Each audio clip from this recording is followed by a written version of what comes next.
Well, hi, everyone. I'm going to go ahead and get started. And so first, welcome to our symposium, The Far Right, Examining Its Roots and Challenging Its Reach. This event is co-hosted by the Mershon Center for International Security Studies and the College of Public Health here at The Ohio State University.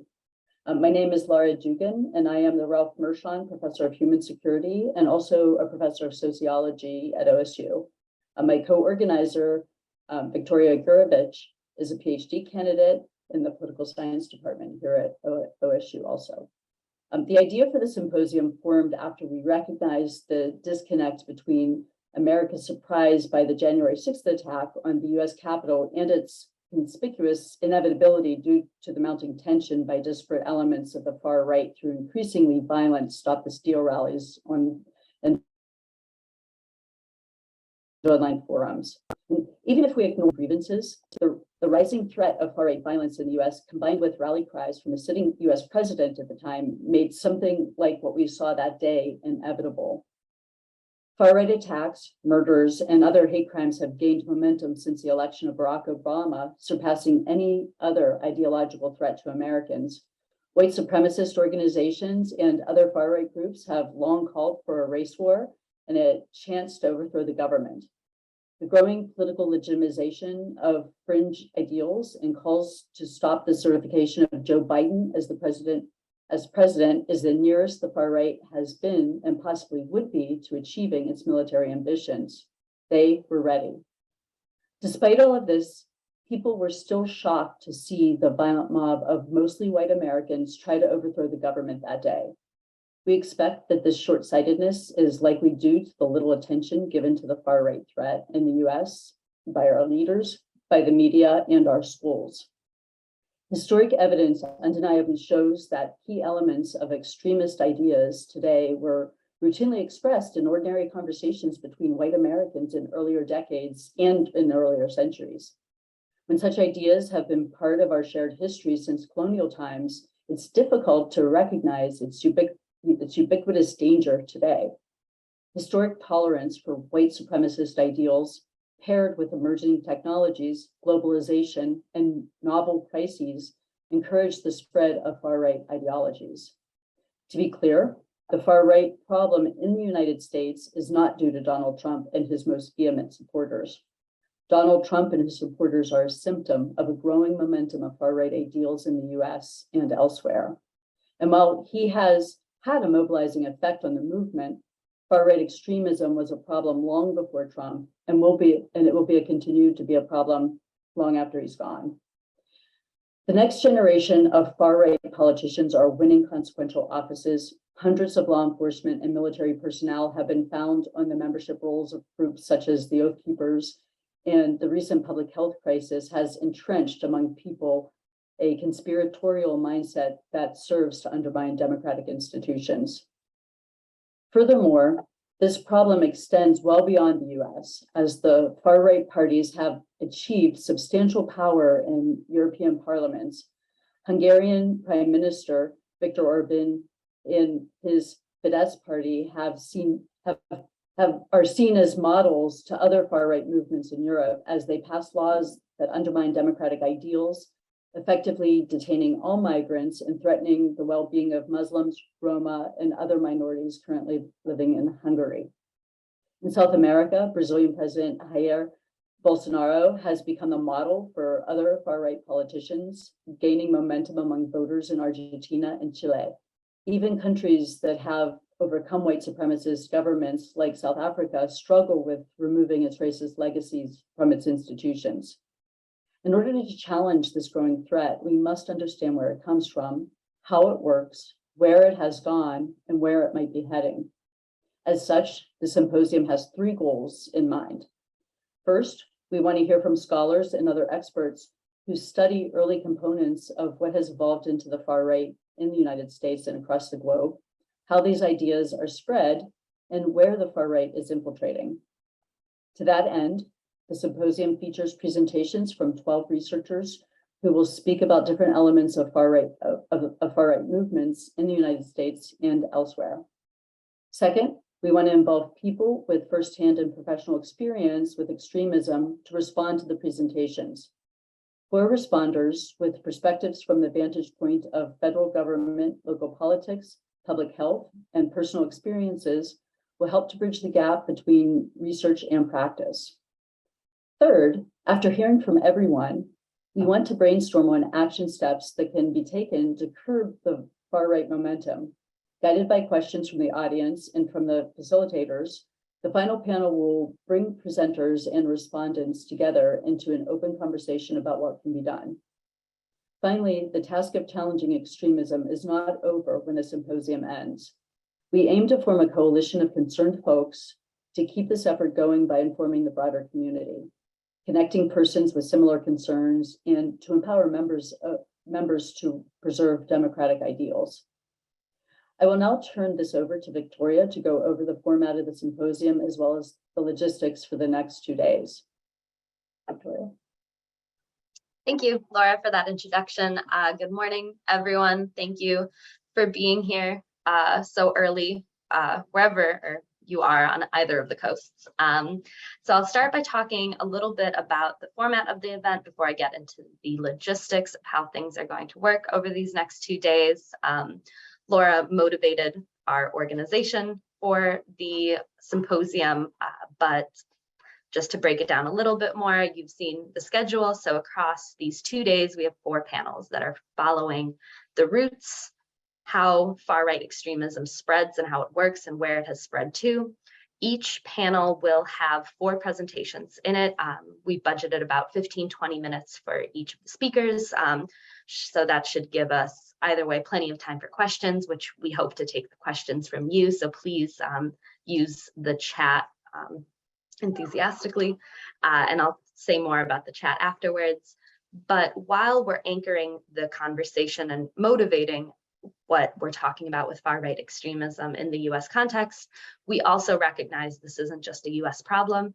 So on each of the panels, we also have one presentation. The final presentation will be coming from an international context where we have speakers coming from South Africa, Hungary, and Brazil, and talking about features of far-right extremism in their respective contexts. So we have that. I won't go over too much of what the presentations are themselves, that is on the agenda, but they are organized under the topics of the roots, how it works, or rather the legacies that inform what we're seeing now, how it spreads, the mechanisms. We look at the process of radicalization, narratives, hate-based media marketing culture. And then the third panel is where it has spread. So we'll be looking at different contexts where far-right ideology and extremism has gained significant ground. But putting after the substantive panels, we have panel 4, which is Laura motivated, is this brainstorming panel. We want to talk about what can be done. This isn't just a problem to be studied. We also want to know what is within all of our power to do, what should be done beyond us. And so panel 4 will be an open Q&A that is facilitated by Laura, but is going to involve all of the panelists and responders. We have some questions that we're looking forward to discussing, but we also want to hear from you. So the direction of this final discussion will be steered by audience questions. For that, we have the Q&A that we encourage you to submit your questions, and that is going to really characterize the direction of the final Q&A. But besides the research presentations, the symposium also wants to hear from the perspectives of the people who are working on matters of far-right extremism in a more direct or applied sense. And so that is our responder session. We have 4 responders who will be speaking after each panel presentation, so 3 times after panel 1, 2, and 3. And they're going to take the research that they heard and put it into a more applied context and connect it to how they've seen far-right extremism in their professional capacities and maybe in their personal experience as well.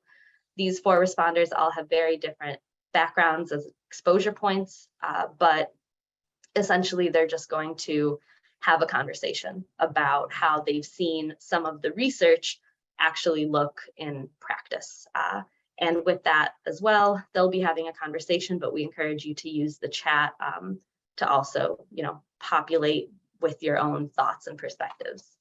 And that will take about 30 minutes. And so that's the main format of the event, is we have the panels, presentation panels. Then we have the brainstorming panel, which is the final panel on day 2, and 3 responder sessions after each of the substantive panel.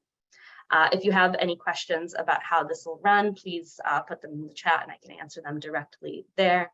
But moving on to logistics. We have not built any breaks into the schedule for the interest of time. This is remote, so if anything comes up, your cameras are off as well. So hopefully you can take the breaks you need. With that being said, we will still try to offer breaks of 5 to 10 minutes between sessions when possible. If we end shortly here, we can take a break. All of this is also being recorded and will be uploaded to YouTube in a couple of weeks once our team has time to edit the video and upload it there. So if you miss any part of the symposium and you really want to go back and hear what you missed, you will have the opportunity to do that. Because we're in webinar form, as attendees, you are unable to be unmuted and there's no camera for you. But we do want you to participate over chat. Please share your comments, reactions, your own experiences. Anything that is written in the chat we see as a contribution to this process of discussion and collaboration. We also are going to save the chat, so even if we don't react to it or read it during the symposium, we will be reading the transcripts afterwards. On chat etiquette, we ask that you first and foremost be respectful of the other attendees. We do have people from Mershon who will be monitoring the chat, so any personal attacks will not be tolerated and you'll be removed from the webinar. So please be respectful. We're discussing, sensitive information and sensitive ideas, so disagreement will be part of it. We can't say, please, if you disagree, say that, but we want this to be a dynamic conversation. So please offer your insights and opinions, whatever they might be. The courtesy we ask is that if there is disagreement, please don't prolong it into an argument. Say your piece, but don't drag the conversation out in the chat in ways that distracts from the presenters or the responders, which is what everyone is here to listen to and hear about. So use the chat in dynamic and interesting ways. In addition to the chat, we then also have this Q&A feature. And this is where we ask that you add your more substantive questions that you want the panelists to respond to. Whereas the chat is more for offering your personal insights, or if you need to ask smaller logistical questions, you can do that in the chat as well. The Q&A is for what you want to be discussed by the presenters. There's also an option in the Q&A to upvote similar questions or questions that you want answered. So use that as well. The more upvotes there are, the higher they'll go in the list. We will see those and have a better chance of getting to them. If we don't get to your question in one of the Q&As, we're going to roll over some of these questions into following Q&As, specifically panel 4.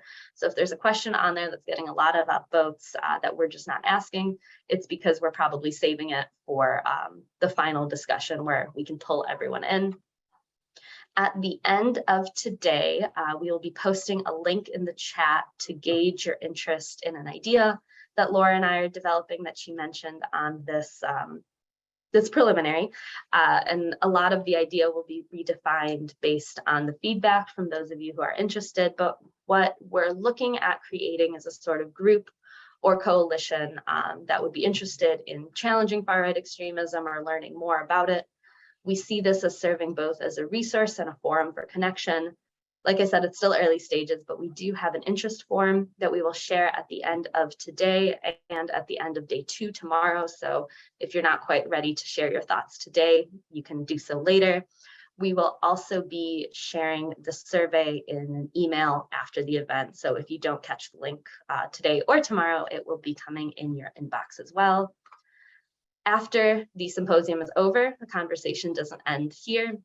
The presenters and the responders will start working on chapters for an edited volume that we'll be publishing based on the presentations that were discussed here.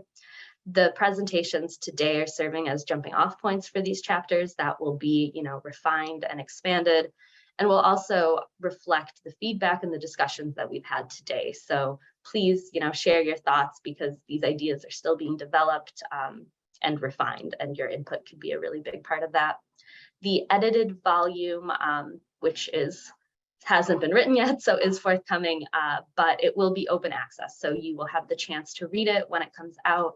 We will be sure to notify all attendees who registered for the event when it is published and how to access it. So that will also be following up in an email, but probably not soon. And I believe that covers all of the information for the format and the logistics of the event. Like I said, if there's anything, please use the chat to follow up and we can address those either over chat or verbally in the presentation. So over to you, Laura. I think that covers the groundwork. Okay, thank you so much.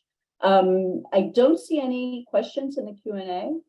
So I think at this point it is 8:50 and we are scheduled to begin the first panel at 9 o'clock. And so what I'm going to do is we're just going to take a short break until 9 a.m. Eastern Standard Time, and we'll see you then. Thank you.